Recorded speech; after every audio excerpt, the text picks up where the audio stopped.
foot of the cross where Christ was crucified, and we were standing there, what would be our reaction? What is the grief that we will bear because our master has been crucified?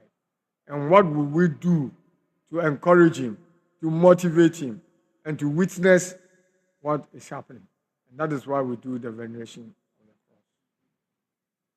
Then again, we go into Holy Saturday. Holy Saturday, the event normally starts around the evening of Holy Saturday. Christ is crucified, he's been buried, like I mentioned earlier on Friday. But we are expecting that Christ will pass through hell. He will go through hell. Or he will go through the grave, or the resting place for the departed. But we are reminded of the fact that the Lord had been with us and is always with us, just like he was with Christ. And we call to remembrance the fact that, as David put it in Psalm 23, yea, though I walk through the valley of the shadow of death, I will fear no evil, because you are with me. And so we assume that God is still leading Christ through where he was. But he needed light, because it is the shadow of darkness. And therefore, there's a need for a light. And therefore, on Easter, on that Saturday, we have what we know as the new light. In the past, it was made of dry wood. So, like on this compound, we would gather a heap of firewood and we'll do what people call bonfire. But these days, it is not normally done. It is done in few places, but that is not the normal. But the normal is that we will have to prepare new fire. And so, for example, in coal pot, we don't bring charcoal that is already having fire from elsewhere to prepare the fire. We either have to use flint or something that will make us prepare the fire, because it is new fire. It is fresh fire. It is a renewal. It is a power and authority from God. So it has to be new fire. So out of the new fire, we bless the fire. And then when we have done that, we now light the Paschal candle out of the new fire. So the light then becomes the light that is leading Christ. And it shows Christ's resurrection even in advance. Because if you look at the Paschal candle, it has a cross on it. And then it has a year. And it has the sign Alpha and Omega. So God has been the same from the beginning, and he will be the same till the end. And then it has a date of the year on the Paschal candle. So even up to 2025, God is still the same. And the Omega. And then we also press grains of incense. 5 grains of incense on the Paschal candle. It is actually to remind us, it is symbolic of the 5 wounds of Jesus Christ. 2 in the palm, 2 in the feet, and 1 in the rib. So it reminds us of the wounds of Jesus Christ. But nonetheless, it becomes a light. When we are doing this, we need to light the fire. For safety reasons, we do the new fire and the lighting outside the church premises. And then when we are entering, we lift the Paschal candle and we shout and say, the light of Christ. And the congregants will respond, thanks be to God. We do that about 3 times. And all the congregants will come that day with their candles, sticks of candles, and they would all have to tap in from the light of Christ. So they will light their candles from the Paschal candle.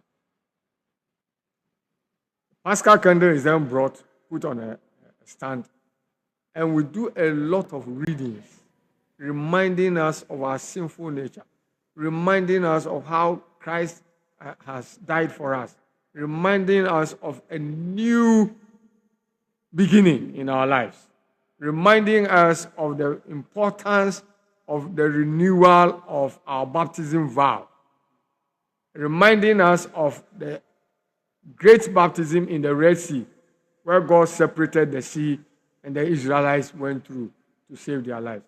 We do all those readings and we say prayers in response to the readings. After that, there's the need to bless holy water and to bless the font for baptism. Because on that Saturday, every congregant or every member present would have to renew his baptism vow. So we renew our vow that we still stand by Christ. We shall not allow ourselves to be deceived by the devil. And we shall continue to fight under the banner of Jesus Christ until we are given our crown in heaven one day. And so that renewal of our vows is also very, very important. In the past, people kept vigil. People did not go to sleep. People would have to stay in chapel and people would have to remain here. When I was a mass server, we had to kneel before the altar of repose in the vestry, and we were doing that in turns, changing over and over and over till the morning, till the early morning of it was Saturday, so the early morning of Easter Sunday, before we go to take a bath and quickly come back. And so some people made it a routine. They keep the vigil, waiting for what is going to happen. And so when that happens, then it means the week has ended. Because the week started on Palm Sunday and has ended on Holy Saturday.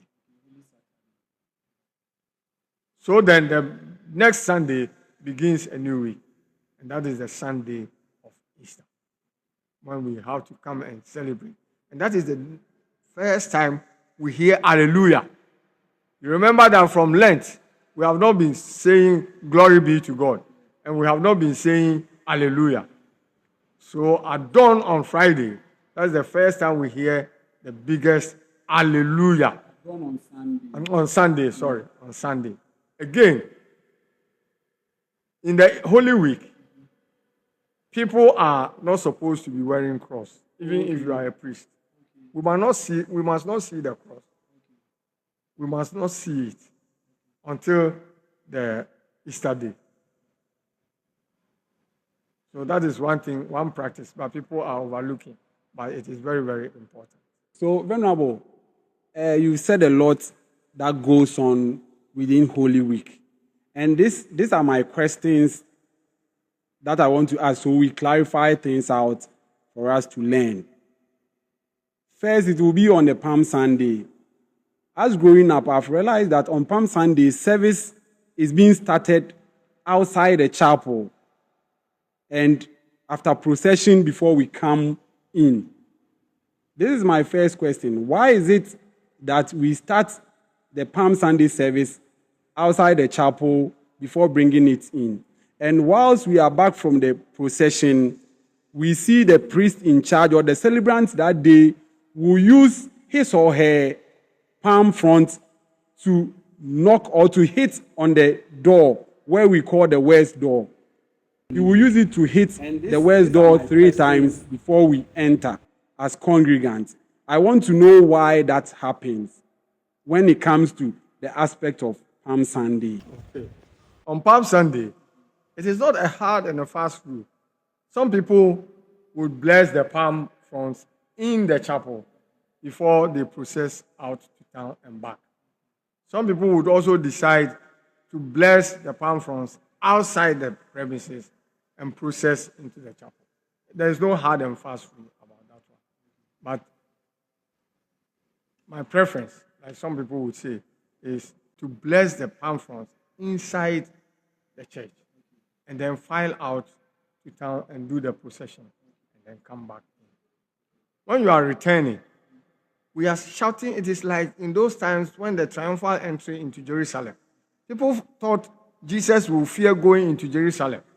People were after him. He was being chased here and there. But then it was a means of proving that Christ is still the King of Kings. And so when they were shouting, Hosanna, Hosanna, Hosanna, that means save us, save us. So it was like the King of Kings is in our midst. And in those days, Jerusalem had a fence all around it. And so before you enter, the gates of Jerusalem must be open. Okay. Otherwise, you cannot enter. Okay.